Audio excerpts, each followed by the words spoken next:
കണ്ടിട്ടും ചിലപ്പോൾ തൂണില്ലാണ്ട് ഇതൊക്കെ ഭയങ്കര മോശമല്ലേ? തൂണില്ലാണ്ട് ഈ സാധനം എങ്ങനെ നിൽക്കുക ഇവിടെ? കണ്ടാ, തൂണില്ലാണ്ടാണ് ഈ പാലം ഇവിടെ നിൽക്കണത്. ഒരു സേഫ്റ്റിയും ഇല്ല. എന്ത് സേഫ്റ്റി നോക്കി? ഒരു തൂണില്ല, 2 തൂണെങ്കിലും വെക്കണ്ടേ? ആ റിയാസിന് ഇതാ പെയിൻ്റൊക്കെ അടിച്ചിട്ടുണ്ട്, പക്ഷെ തൂണില്ല. പണിയെടുത്ത് പക്ഷെ തൂണ് വേണ്ടേ? ആ സാധനം കുണ്ടൻ ചാടി ഇവിടുത്തെ കമ്പിയൊക്കെ ഇളകി കിടക്കുന്നുണ്ടാ. ഈ സ്റ്റെപ്പിന്റെ ഇതൊക്കെ സെറ്റ് ആക്കിണ്ട് കേട്ടാ. ഇതൊരു അടിഭാഗം ഇവിടെ തുരുമ്പ് കഴിഞ്ഞ് ആടുണ്ടാ പാലം ഒന്ന് കയറിയപ്പോ ഈ കയറുമ്പോ ഉണ്ടാ, ഞാൻ കയറുമ്പോ. ഇതാണ് ഇതിൻ്റെയൊക്കെ സ്ഥിതി. കുട്ടികൾ പറഞ്ഞെടുക്കാണ്ടല്ലേ തൂക്കി ആടി കളിക്കും. ആ സാറാക്ക ഇതാണ് സംഭവം. പണിയെടുത്തുണ്ടല്ലേ? പണിയെടുത്തല്ലേ? തൂണില്ല.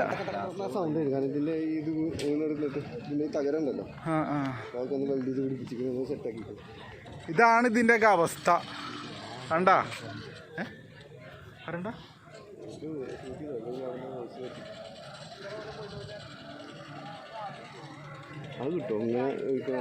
സംഭവം ചെറുതായിട്ട് ആട്ടൊക്കെ ഉണ്ടെങ്കിലും സംഭവം ഒരു വൈബൊക്കെ തന്നെയാണ്. പക്ഷെ എന്താ പറയുക, ഈ പാലം കുറച്ച് മുന്നൊക്കെ ഭയങ്കര തുരുമ്പൊക്കെ പിടിച്ച് ആകെ ഒരു ഇതായി കിടന്നു കഴിഞ്ഞാൽ ഇപ്പോൾ നല്ല വർക്കൊക്കെ എടുത്ത് ഉഷാറാക്കിക്കണ്. വൈകിട്ടൊക്കെ വന്നാൽ അടിപൊളിയാണ്, നല്ല ഉഷാറാണ്, കുഴപ്പമൊന്നുമില്ല. ഇരിക്കാൻ പറ്റിയാലും കെടുക്കാൻ പറ്റാതാണ് പൊന്നാനി BM കായൽ തൂക്കുപാലം കേട്ടോ. പൊന്നാനി BM കായൽ തൂക്കുപാലം വളരെ ഭംഗിയായിരിക്കുന്നു. വർക്കുകളൊക്കെ കഴിഞ്ഞുണ്ട്, നല്ല ഫിനിഷിംഗ് ആയിട്ട് പെയിൻ്റൊക്കെ അടിച്ചിട്ടുണ്ട്. നല്ല കമ്പി, പ്രൊഫഷണൽ കമ്പിയൊക്കെയാണ് പോയിട്ടുള്ളത്. പെട്ടെന്നൊന്നും പൊട്ടി വീഴൂല. ചെറിയ ആട്ടൊക്കെ ഉണ്ട്. അടിയിലൊരു തൂണ് കൊടുത്തു കഴിഞ്ഞാൽ ആട്ടൊക്കെ നിൽക്കും. അതാണ് തൂക്കുപാലത്തിൻ്റെ ഒരു വ്യത്യസ്ത കാഴ്ചകൾ. പിന്നെ ഒരുപാട് ആൾക്കാർ ആണ്ടാ ഈവനിങ് ആയിട്ട് വന്നിരിക്കുന്നുണ്ട് കാണാൻ. ഇവിടെയാണ് വള്ളംകളിയൊക്കെ ഉണ്ടാവാറ്. വള്ളംകളി ഇപ്രാവശ്യം നിർത്തിവെച്ചു എന്നാണ് എല്ലാവരും പറയുന്നത്. ആണ്ടാ എൻ്റെ ഒരു വൈബാണ് സംഭവം.